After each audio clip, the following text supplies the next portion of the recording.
Eric, thank you so much. It's such a great privilege to be here today to share a fine lunch with everyone here and to be exposed to the fine organization and reconnect with the person who I have gotten to know professionally a while back. And today, what I want to talk about is, can you all see, there we go, about dementia. And it's a term that hopefully we will put away out of our vocabulary. In order to do that, we have to take a different approach to how we deal with brain disorders. I'm a brain doctor, and this is what I've been doing in my professional life. And how we deal with brain disorders, I think we're discovering, is very different than how we deal with other medical disorders. If we really want to get to the bottom of this, we have to treat it differently. And I'll try and outline in a very brief overview of what the state of the art is now and what I think how we need to change our approach in order to really get a handle on these disorders, which have caused such problems to virtually every family, I would venture to say within here, and just society as a whole. And we're only starting to see all of the problems that these disorders will cause. One of the problems with brain disorders is that if you have a problem with your knee or your kidney, you have a medical problem. But if you have a problem with your memory, it's hard to dissociate that from you as a person.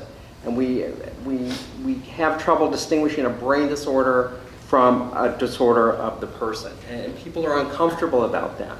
And I think we need to change that. There's a fancy term, anosognosia, which refers to a person's unawareness that they have a problem, which is commonly seen in people with Alzheimer's. They don't think there's anything wrong with them. They think their memory is just fine, thank you. But in many cases, it certainly is not, and that can lead to a whole variety of problems in and of itself.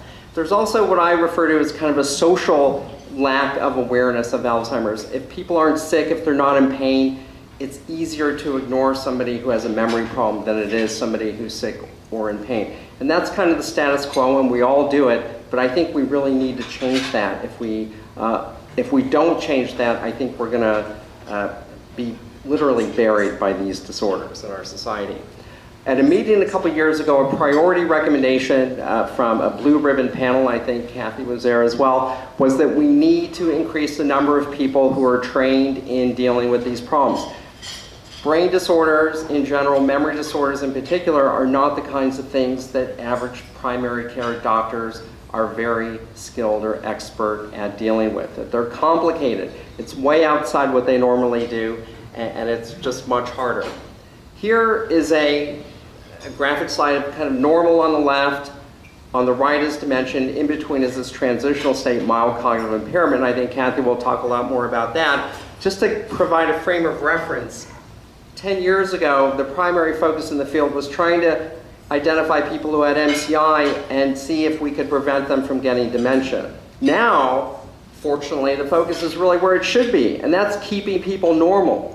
We want to recognize people at the first step away from normal. I don't know about you, but I really value having what I hope is a normal brain in both my personal and professional life.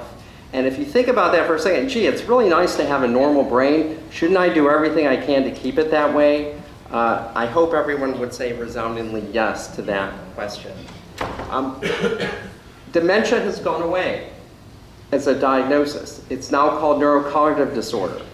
And the key thing about this new definition, one very important aspect of it is that it now recognizes there's a dementia that we see clinically, and that's what we're all familiar with. But what's even more important is that now we recognize the disease starts in the brain many, many years before it's clinically evident. Up until now, we've just called it what we see clinically. But we know with cancer and other disorders, the disease process begins many years before there's a clinical issue, and we've just redefined dementia in the same way. That is going to have tremendous implications for how we approach it in the future, and this is how we're going to begin to shift our focus. Here's kind of an overview of Alzheimer's. On the bottom are risk factors. Age is the biggest one.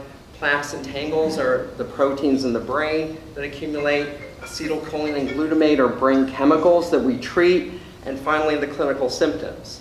Right now, we diagnose dementia still this day in general practice based on the symptoms, and we treat the brain chemicals. Ultimately, in the future, we're going to diagnose and treat the diseases at the core pathology and hopefully get into prevention. And I think Kathy will talk about that as well. Here's what primary care doctors know and do very well about the role in preventing dementia, treating basic medical problems that are risk factors for cognitive impairment. This is what their primary job is, and I dare say they do more for dementia care by dealing with these problems than I do in my day-to-day practice right now, which is a sad but true statement. As was mentioned before, Alzheimer's is the most common disorder, but not the only one. And in reality, many of these different ones, Lewy body dementia, vascular dementia, frontal temporal dementia, in many cases they overlap. So we're often not just dealing with one thing, but one or two or even several different disorders at a time. If we really want to understand and get to the bottom, we have to deal with everything that's there. This is a complicated slide, but I want to break it down simply. There are 4 main proteins that accumulate in the brain that give rise to a dozen or so different common degenerative brain diseases. In the middle, amyloid and tau protein are the 2 main proteins in Alzheimer's, AD. To the left of that, alpha-synuclein is the main protein of Lewy bodies, which define Parkinson's and related disorders. To the right, there are other disorders that are pure tau protein problems like PSP and cortical basal degeneration. And then finally, TDP43 is a primary protein problem associated with ALS and other forms of FTD. In here, you've probably heard about chronic traumatic encephalopathy, the disease that former boxers and football players get. Well, this is the playing field of CTE, or this is how I like to say CTE is very much a part of this. And with all the attention given to CTE and retired football players, hopefully the memory disorder field is being dragged by all the attention that is going there.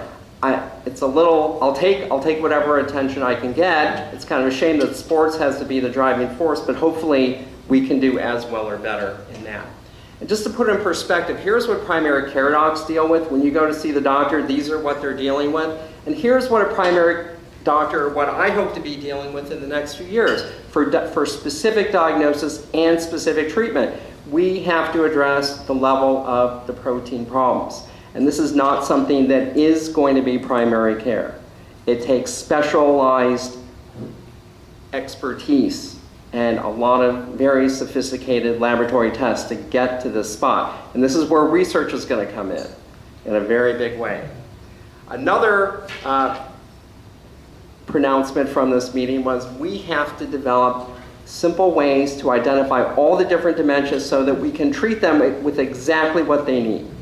And this is underlined there. This is data from North Carolina showing at the top memory loss, Alzheimer's disease, senile dementia, and at the bottom, the Lewy body dementia and frontal temporal dementia, which are hardly diagnosed at all. And these are data in the middle from UNC and even more so from Carolinas Medical Center. So you can see the huge numbers of Alzheimer's and other dementias which we don't have specific diagnoses for, and then the dozens or so of the other dementias which are grossly underdiagnosed. In order to deal with this problem, we need to take a comprehensive approach. A colleague, Phil Soto, and I, a few years ago, got funding from the Duke Endowment to create the Carolina Alzheimer's Network. The idea here is we're going to go to primary care docs, we're going to train them up in how to do what they do, what they can do as well as they can, and then build a referral practice to us. So we went out to them, taught them how to screen, diagnose, and manage, and have care partners with community organizations like ALZ-NC. And then in return, we got a lot of referrals, and we built a big research cohort. And this is the cornerstone of a care model that integrates research and clinical care that I think we desperately need in order to make great progress. We accomplished a few things. We got doctors to distinguish Alzheimer's from non-Alzheimer's dementia, which is important. We also got them to educate patients and caregivers about dementia and to refer families to community providers, community agencies which provide support. And more recently, Kathy and I are co-PIs of a consortium for healthy brain research in North Carolina funded by Guardian Angel and ALZ-NC. And the primary goal of this consortium is to bring academic researchers from across the state together to work together collaboratively to increase collaboration and participation in memory disorder research.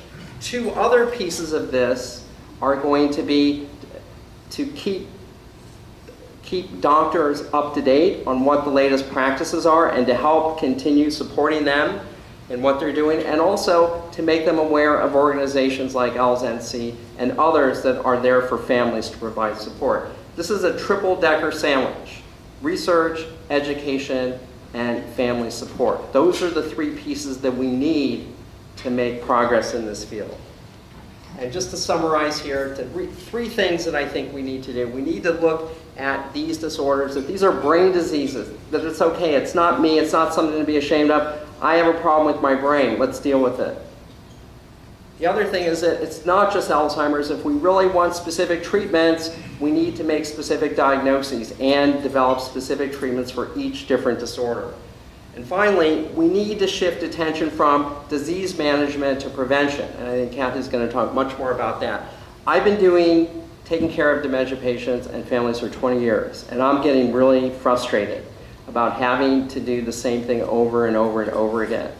I want to stop dementia in its tracks. I want to spend half my time helping people keep their brain normal as opposed to helping patients and families how to deal with abnormal brains. That's where my role needs to shift over time, and we need help to do it. And finally, I think in order to really address this problem, we have to rethink the model. This doesn't fit into general medical care very well.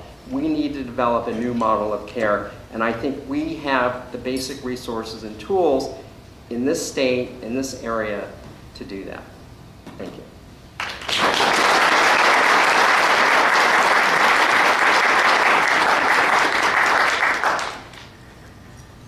Let me get myself oriented here, and we'll get our slides up. I want to thank Eric for inviting us to speak with you here today. I also want to thank all of you for welcoming us, both Dan and I, to speak with the group here. We really appreciate what Rotary is doing for Alzheimer's disease research. The blue buckets are testimony to the commitment that Rotary is making to trying to find a cure for Alzheimer's disease. I'm going to be turning attention today to some of the exciting new developments that are occurring on the research front and how that has an impact on where we go in terms of prevention. I'm going to turn the little microphone this way so I can see my slides as I talk. So to begin, I wanted to show you, let's see if I can, there we go. This is what we're seeing, what Dan and I are seeing more and more in our daily practices are people like this person, Jane, that I've got here. Jane is the face of patients coming in. There's seemingly nothing wrong with Jane. She's been noticing some embarrassing problems with her memory for about a year now. Ever since she sold her business, she's had difficulty keeping track of conversations she's having with friends, and she's likely to repeat herself. She's unsure whether she's shared some recent stories with some friends or others about her children and grandchildren. Thanks much. So she goes to her primary care doctor, and he's been educated by Dan Coffer, so he knows what tests to do. And so laboratory tests have been concluded, and brain imaging studies have been done, and everything is coming back looking normal. But Jane is just disquieted because she knows that Alzheimer's disease is running in her family, and she's always been prepared for the possibility that that day might happen where she's beginning to have symptoms. And so she's really worried about whether or not she's beginning to show the very beginning signs of the condition. She shares this concern with her family, who reassures her. They point out how she's so capable in her everyday activities and that her primary care doctor has told her everything is normal. And yet she's still not feeling very satisfied with that. She's still very concerned. And she's thinking, is that day here? Is that one day that I worried about here? Do I have Alzheimer's disease, or is this just normal aging? What can I do about it? Regardless of what's going on, I'm noticing some change in my thinking and memory. And what we do know is that Alzheimer's disease is one of the most dreaded conditions of adults over the age of 65. There was a survey that was done out of Harvard, and they looked at the practices of different physicians, and in that survey, the physicians that were queried indicated, about the vast majority, 94% of them, indicated that they would disclose to their patient a diagnosis of terminal cancer if that was the diagnosis that that patient was facing. However, that same group of physicians were reluctant to disclose the diagnosis of Alzheimer's disease to their patients. And I think this gets to what Dan was saying when he started his discussion, is that Alzheimer's disease is a disease of the brain. It affects the very essence of how we define ourselves. So it's very threatening, not only to the patients, but also to the physicians who are helping to care for patients. And because we haven't had any success or big successes with treatments, in an interest of not doing harm, a lot of doctors don't want to share a diagnosis of Alzheimer's disease. But I think that situation is now changing. And that's what I'd like to share with you. How do you make sense, though? If you pick up the Wall Street Journal or any other paper across this country, almost daily or at least weekly, you're hearing some new report of a new cure or a new therapy that's being introduced. So there was one study in August that talked about marijuana being a new cure for Alzheimer's disease. I haven't seen the replication study for that yet. That there's ways to slow progression. So maybe using antidepressants, we still see that happening. And I think there is some merit actually to that notion. And then we see new hypotheses and old ones reemerge. So we hear the whole aluminum story over again. So maybe 20 years ago there was a concern, or 10 years ago, that there was a concern that aluminum was causing Alzheimer's disease because we see aluminum accumulation in the brain. And then that was discounted as not having any basis, and now we see that reappearing again. In October of this past year, we saw that hypothesis coming again. So we as scientists that are dealing with it know that these things are sorting their way out, but what's a consumer to do? What are we as people that are going to our doctor with concerns going to do when we hear these new things coming up, getting discounted, now appearing again? So it gets very confusing. Well, we are making some headway, so I just wanted to give you some projections. The U.S. Congress is very interested in the problem that is facing us with respect to the demographic that is going to be very shortly affected by Alzheimer's disease. And I like to say that epidemic that we've been looking ahead towards is now here. We've been very good at improving healthcare in this country, and with that, people continue to successfully age. As we age is the #1 risk factor for developing Alzheimer's dementia. And so what we're seeing is that as the baby boomers are coming into the age of risk, which is 65 or older, we're beginning to see an increase in the number of cases of Alzheimer's disease. And with that comes a huge price tag that you can see shown here, that in the state of North Carolina, we're looking at currently 170,000 people affected by the disease. Currently in the US, $200 billion are an annual cost for caring for Alzheimer's patients. And a lot of that is being shouldered by families and caregivers, as you can see here.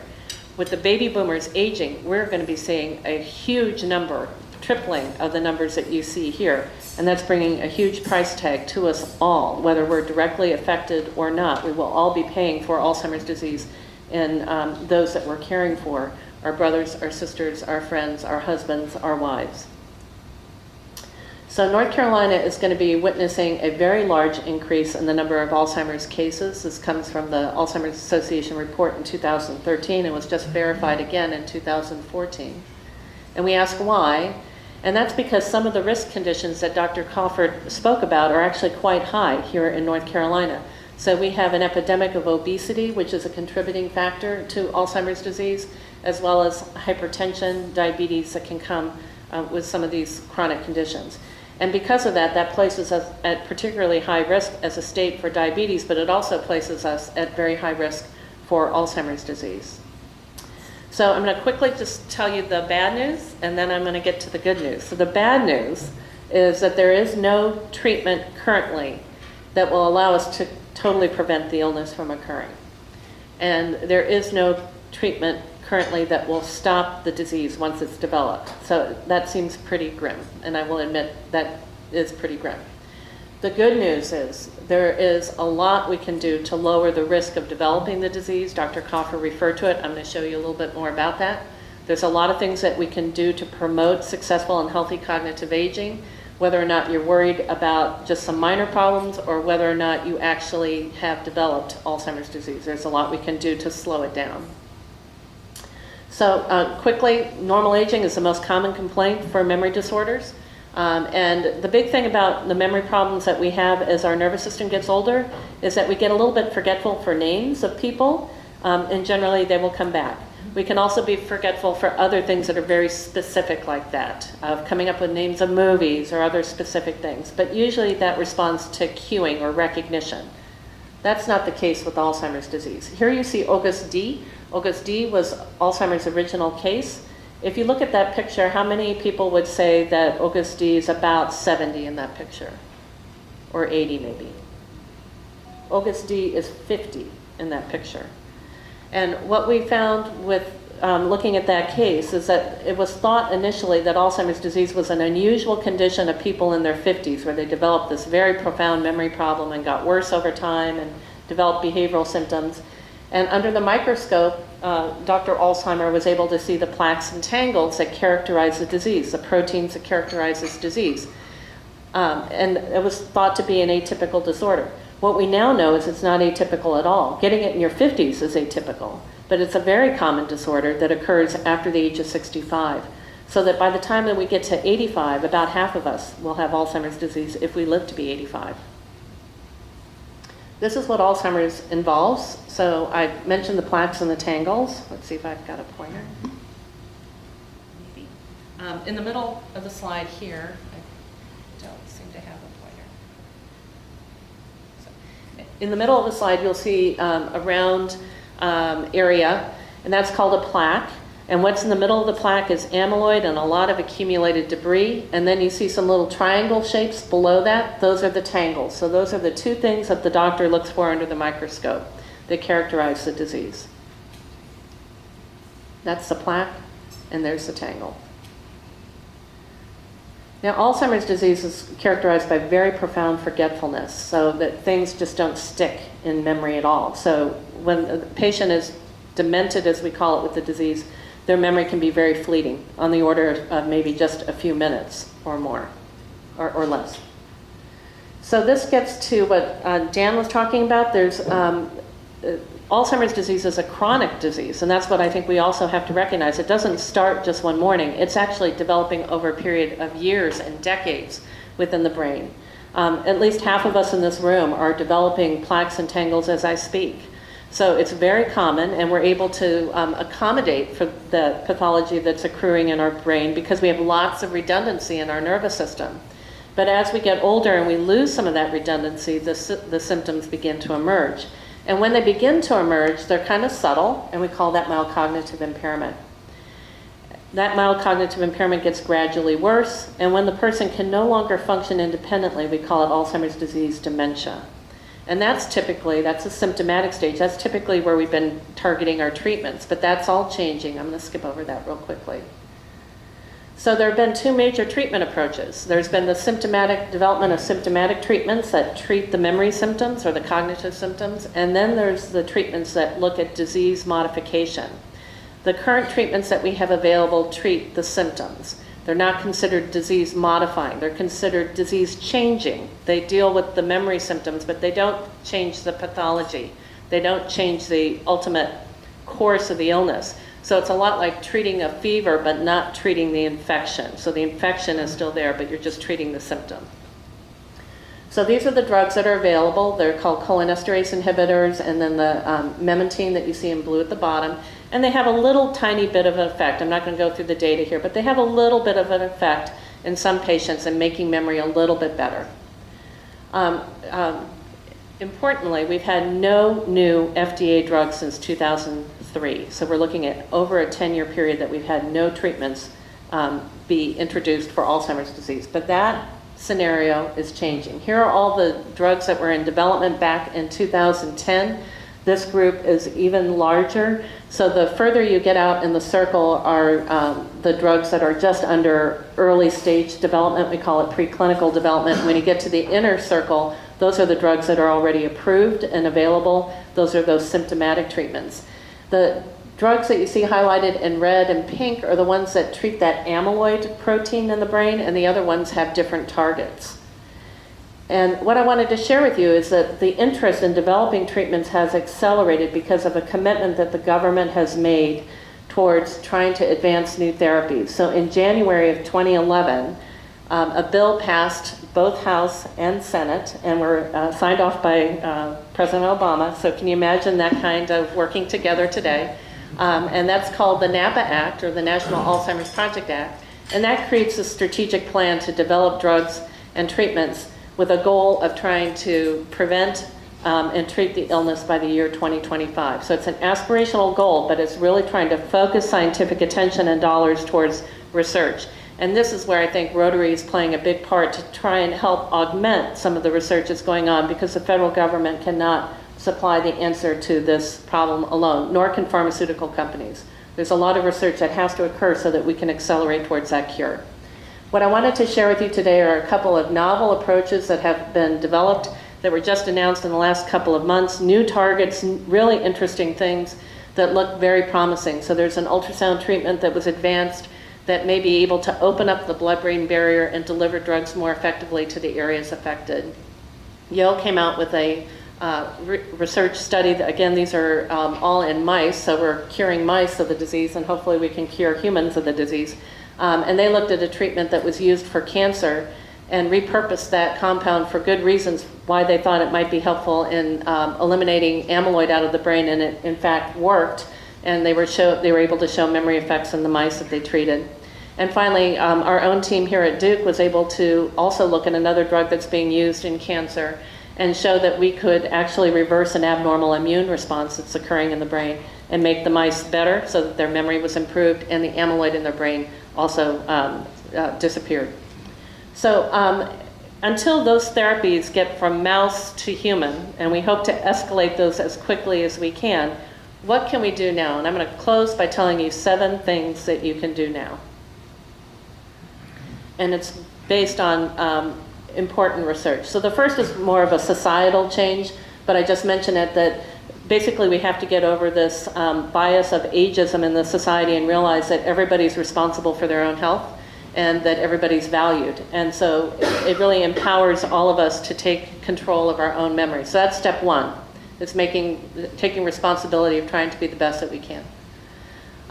What Dan referred to is that our primary care treats what can be treated. So there are a lot of things that contribute to risk. And if we can reduce those risk factors, it will give a better chance for a healthy brain. So things like stopping smoking is the number 1 thing that has to occur to increase our chances of having a healthy brain. Moderating alcohol, and then also controlling the different conditions that you see listed. Basically, what's good for heart health is going to be good for brain health. And that's the data to support that. There's also randomized trials that suggest that exercise is important.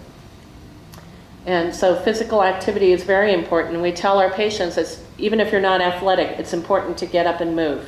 And there's some very good websites, particularly the NIH has a very good website that walks you through the different kinds of exercises that are important for heart health and for brain health. And I recommend that we all go to it because it really does provide some reasonable guidance as to how to begin and how to get going. This is so hard for all of us who are busy adults to work this into our schedule.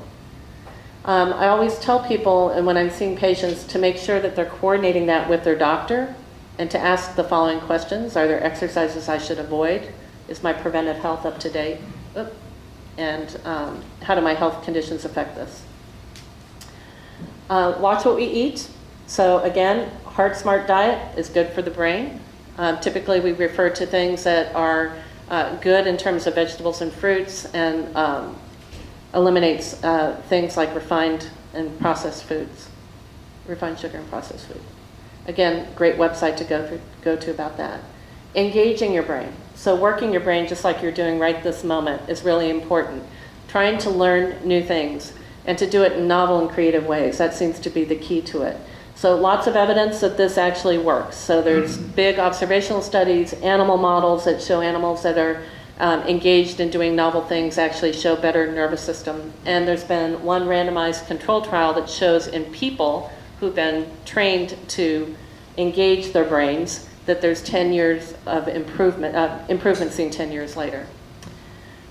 We get asked about computer games. Jury's out on that, whether or not that actually does anything. But we say if it doesn't hurt, there's no harm in trying that. Again, trying to keep your brain active. We think that the most important thing is to be challenging your brain in novel ways. So really trying to do things that stretch the way you think about things. And finally, stress reduction and attending to emotional health. And this gets back to depression that I spoke about before. So we know that if we're able to keep people socially engaged, keep them physically active, that the impact on brain health is as sizable as it is on heart health.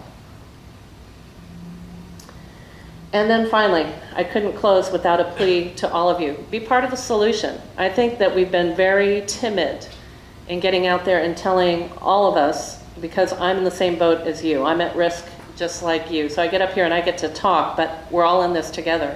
We need to be part of the solution and be part of research. I think it's important to talk to our families and our friends when there are memory concerns. I believe every patient who has a memory disorder should be offered the possibility of participating in a clinical trial. Doesn't mean that they have to do it, but at least doctors not getting so timid about telling them about different treatments that are under investigation. That's the only way that we're ever going to be able to develop effective therapies, is to embrace this and to own it and to try and figure out how to cure this terrible, devastating disease. Here at Duke, we have what's called the Alzheimer's Disease Prevention Registry. It's simply a mailing list to get on a mailer to find out what are the different studies that are going on that people might be interested in participating. They're not signing up for a study. It's just to hear about the imaging studies or other studies that are going on, or clinical trials. And that's our website where people can sign up. And lots of interesting studies just to close on. We're doing a retinal study, see if we can find plaques and tangles or plaques in the retina. We have an imaging study that we're doing with Dan Coffer's group that's a really fancy technology that looks at activity in the brain and looks at that as an early tool for diagnosing people who have the very, very early stages of the disease. And then we have prevention studies that are just getting underway, and Duke has designed what's called the TOMMORROW study, which is a study in people who are cognitively normal, no problem whatsoever, older than 65, and they're being put on a treatment that increases the brain activity with the idea of trying to keep the healthy areas of the brain active, and that's called the TOMMORROW study. So I close by going back to Jane. Is this Alzheimer's? What can she do about it? And as I've told you, there are 7 different things that she can do about it. And so I want to thank all of you and just indicate that if you or somebody you know is struggling with Alzheimer's disease, we have tremendous resources here in the state to help families and to help patients who are affected. ALS North Carolina is a tremendous resource that's been in this area for, gosh, over 25 years now, more 30 years. Just really walks with patients and their families through this terrible illness. Also, the Alzheimer's Association, our own family support program at Duke, social workers that can help people who are struggling with different decisions, and our Alzheimer's Center. And I want to thank my team. Thank you.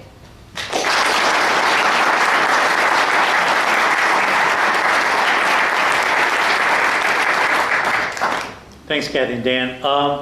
Do something a little bit unique here. Everybody hold for about 5 minutes. I want to get some people opportunity to get some questions in. It's probably the most important 5 minutes you can spend on that. If you guys would entertain any questions. Yes, Eric in the back. If your memory is failing, not as good as it was, is that a definite indicator that Alzheimer's is on the way, or is there a disconnect? Can there be a disconnect? So that's a wonderful question. And memory changes just as our brain gets older. It's probably one of the things that we notice basically when we turn about 40 is when we begin to notice that memory is not as sharp as usual. It's when it doesn't really benefit from cueing and support. So I think we all have that experience where we'd say, oh, what is that person's name? I know him very well. And then a friend, a spouse, or somebody says, oh, you mean Jane? And it's like, oh, yeah, and you recognize it immediately. That kind of support to get the memory out is what's typical with normal brain aging. So it's like the hardware has just slowed down a little bit in pulling things out. So with a little bit of help, it can come back out again. But when things actually disappear entirely from memory and don't seem to benefit from that kind of cueing, we get more concerned when we see that. So absolutely memory changes as we get older. I didn't put a slide up there, but there's a slide that looks at people from their 20s all the way through their 80s and beyond. And we can see actually memory changing in people as young as their 20s. So it's like we increase till we get to 20, and then we all start to go down like that with our memory. And it gets a little bit worse every year. I'm just going to add a very brief comment to that. We take our cars in for preventative maintenance. We take our bodies in for preventative maintenance. Why don't we do that for our memory? We need to start doing that. And there are reasons like sleep problems, medication side effects, a variety of reasons that can cause memory problems, which is why everybody with a memory problem should get checked out. Suri? I'd just like to mention a remarkable talk I heard on C-SPAN 2 over the weekend. It was Dr. Francis Collins from the National Institute of Health, and he was given a vision for the future. He's the doctor that went to Carolina and then got all kinds of medical graduate studies, but they named him head of the Human Genome Project. And unbelievable, in medical research, they finished 2 years before they were supposed to. And he was subsequently named head of the National Institute of Health. He was given an update. And what he said was, our vision for the future is to individualize human, rather than having broad spectrum treatment of all illnesses, is to individualize it for each one of us. And the way that we're going to do it is they'll do genomic studies on 1 million people and then try to correlate the illness with the genetic makeup, and hopefully they could come up to where each person would be treated specifically for what that correlation might be. And the thing that's encouraging, the reason I mention it here, is he was talking about the vision going forward, and the first illness he mentioned was Alzheimer's, and he basically made the statement that Alzheimer's is going to be of major emphasis as we go forward with the research through the NIH and the emphasis of medical treatment in the future. Thanks, Suri. Whit? Dr. Coffer. Dr. Coffer gave my wife just excellent treatment when she had progressive supranuclear palsy, exceptional care.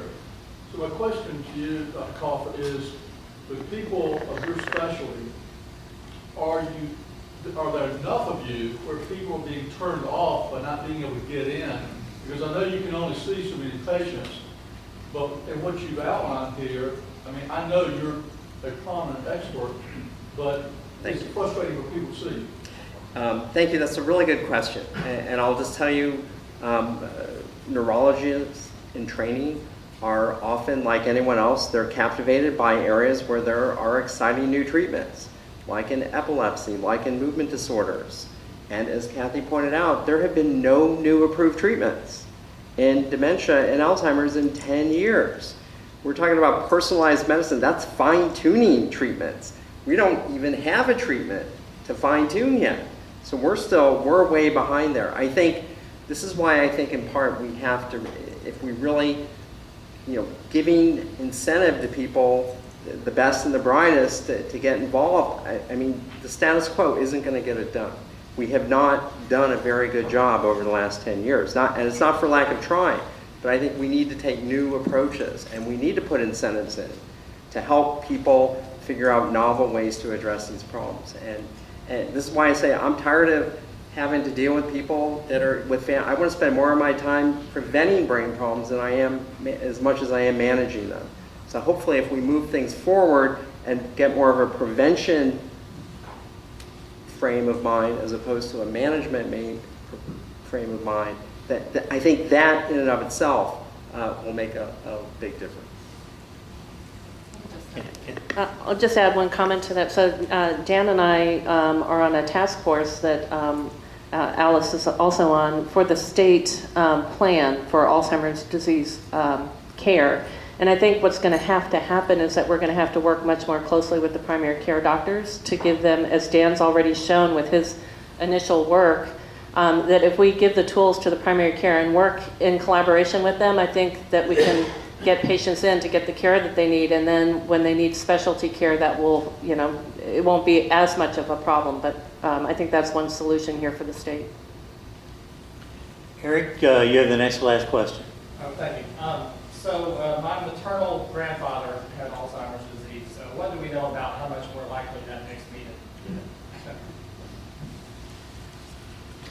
to? So that's a great question. So we do know that if there's a genetic history or a family history of the illness, that does increase the risk somewhat for people to develop the illness themselves later in life. So if you have a relative, either a parent or a sibling, that will increase your risk about twofold of developing the illness. It does not mean that you would get it, but it does increase your risk somewhat. Having a grandparent have it would also increase your risk again, but it's further removed, so it's not as big a risk when it's a grandparent. All right, and finally, Doc, you mentioned the CTE, the NFL players associated a multifold correlation with at least mental memory loss or something like that. Have you seen the same effect of concussive issues relating to veterans? And is that a stampede that's coming? I'm really glad you brought up that question. Let me try and answer a question that you didn't ask first, and that's about, we have a clinic at UNC called the Brain and Body Health Clinic where we see retired NFL players. This clinic's been up and running for over 3 years. We now have a contract with the NFL Players Association. What really helped motivate me about this approach to memory care, more prevention model, is this clinic. Because we're seeing people in their 20s and 30s who have some mild memory problems, but they almost all have sleep problems or chronic pain or something identifiable and treatable that can improve their mental well-being. And we've been very successful in getting them to exercise and to lose weight and to treat sleep apnea. And this clinic has been very successful with a prevention-based model. So I say if you can't beat them, join them. If sports are going to rule, then, if they're going to show us the way, then that's fine. Let's take it up. But that clinic is what has helped really motivate me. Now, the military is putting a lot of resources towards this problem, but I think that the scale of this is just it's staggering with between post-traumatic stress disorder and post-concussive injury and how the two intersect. It's a very complex story. They are devoting a lot of time and attention and resources to that. But I think the bottom line here is that whatever we do in the Alzheimer world, whatever is done in the CTE, post-boxer or football, sports, athlete world, whatever is done in the military world, eventually these will inform each other and help comprehensively define the big picture of how to deal with brain injuries and brain problems. I think at the end of the day, they're all going to come together and help each other. Thanks. Kirk, let me say one other Yeah. thing. Lots of interest in this topic. We have some flyers that we'll put on the desk when you're leaving. Please feel free to grab one. This is a great place to start. And I understand the slides may be available. If you let me know or Eric know, we can pass them on to everyone. On YouTube. And they'll be on YouTube. But if you actually want the slide deck to have a neighborhood social gathering, it'd be a perfect opportunity. You'd be a hit.